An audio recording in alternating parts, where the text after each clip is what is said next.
don't really know yet how far unaffiliated voters can move the needle. And the ballots are in the mail. As Colorado prepares for the June vote, all eyes are on one group of very influential voters. We are going to start this broadcast with a live look outside right now. Kind of some dramatic skies out there. It's cleared up, but we have seen our share of dark skies. Oh, yeah. So let's get right over to Chief Meteorologist Mike Nelson, keeping an eye on some scattered storms for everybody out there, I guess. It's early right? June. That's what you expect. And this is what it looked like this afternoon along the Front Range. In time lapse from our camera out at City Park. Thunderstorms coming off the mountains, moving into the metro. There is a severe thunderstorm watch over southeastern Colorado, just to the south of Lyman. That goes till 10 o'clock tonight. And a scattering of storms moving from west to east. If you see dark skies to your west, the storm's coming your way. None of these are severe right now on the eastern plains, but getting some fairly decent rain out of some of these storms.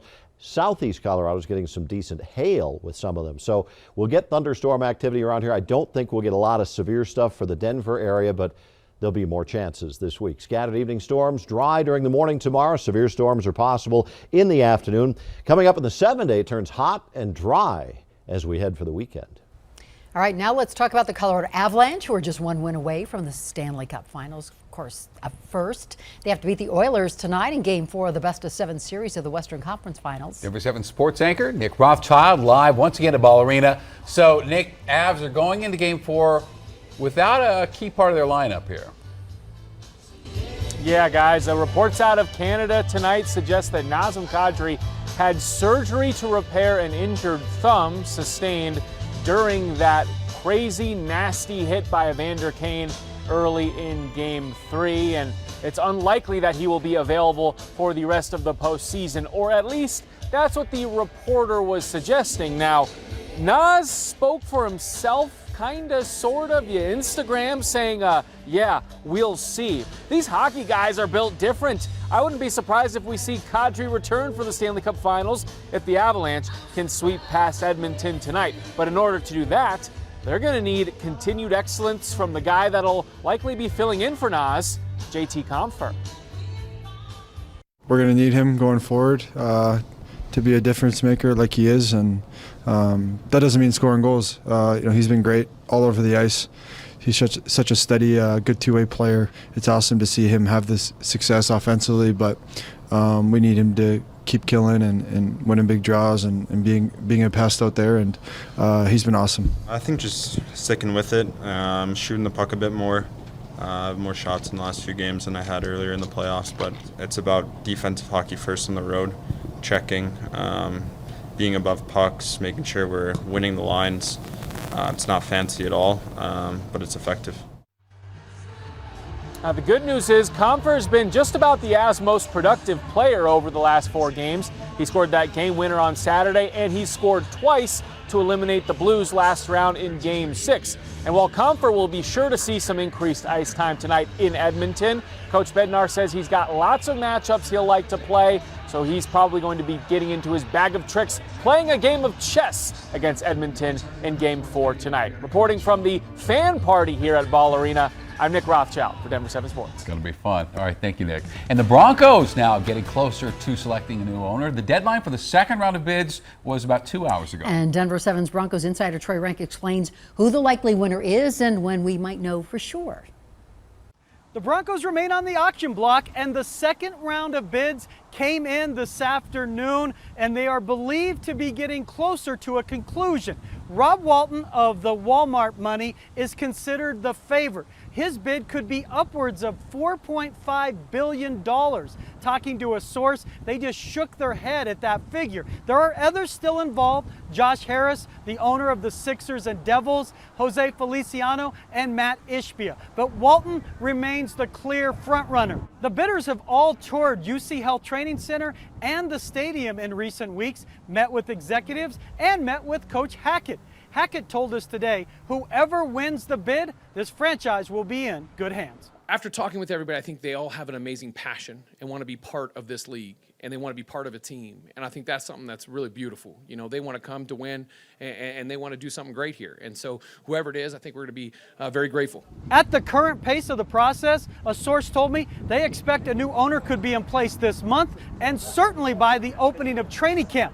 If Walton wins the bid, he would be the richest owner in NFL history. Reporting from UC Health Training Center, Troy Rank, Denver 7. Wow. Wow, that's right. Well, the first June primary ballots are in the mail. This year, unaffiliated voters can once again participate in either party's primary. And Denver 7 political reporter Megan Lopez explains how the unaffiliated could be the deciding factor in some key races.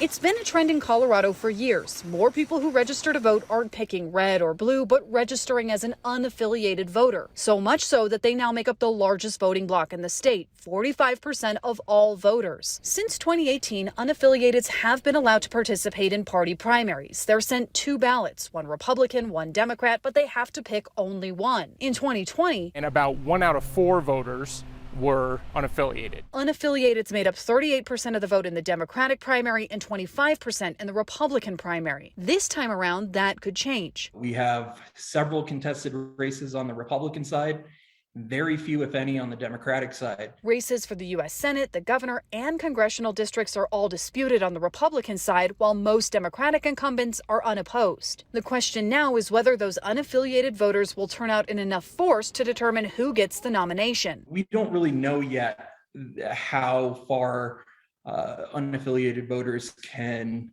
move the needle. Over the past year, some Republicans have tried twice to remove unaffiliated voters from the process. Once with a Central Committee vote to do away with primaries that soundly failed, and once with a lawsuit that was ultimately dismissed. Supporters of a closed primary say people outside their party shouldn't be picking their candidates. But Ryan Winger from Magellan Strategy says it could help in the general election by bringing in more moderate candidates. Choosing more candidates who are closer to right of center, that ultimately might result in more electable candidates for Republicans come November. However, Democratic consultant Jason Bain says the reach of unaffiliated voters only goes so far. On the statewide side, if you look back at 2018, the Republican candidate Walker Stapleton won his primary by about 90,000 votes. That's a bit too much, I think, for unaffiliated voters to really make a difference. So they could make a difference in some races, but not in others. But it all depends on how many of them turn out to vote. Megan Lopez, Denver 7. The city of Denver could soon have a lot more affordable housing available. City Council will hold a public hearing and final vote tonight on its expanding housing affordability project. Now, if this should pass, the city would mandate affordable housing in all new developments, and that would mean every single new apartment complex would be required to have at least 10 units costing no more than 30% of a person's income. If they do not, developers would then be fined. I think this is really about a big step in the city to deliver on our commitment to help address housing affordability. And as we know that the cost of living in Denver has really gone up, not everyone's salaries have been able to keep up with Denver's growth. And so this really means that we can start making a meaningful dent in better meeting our affordable housing needs. Now, if you want to attend the public hearing, it will be in person at 5:30 in the City and County Building. The summer travel season expected to be the busiest in years, but airlines are cutting back and canceling flights. No one has any answers. No one really wants to go the extra mile for you. Plus, it's day one of the 2022 Special Olympics for Team Colorado. The message the athletes received from some of their biggest fans. On behalf of myself and the entire Denver Broncos organization, I just want to say congratulations and best of luck to Team Colorado.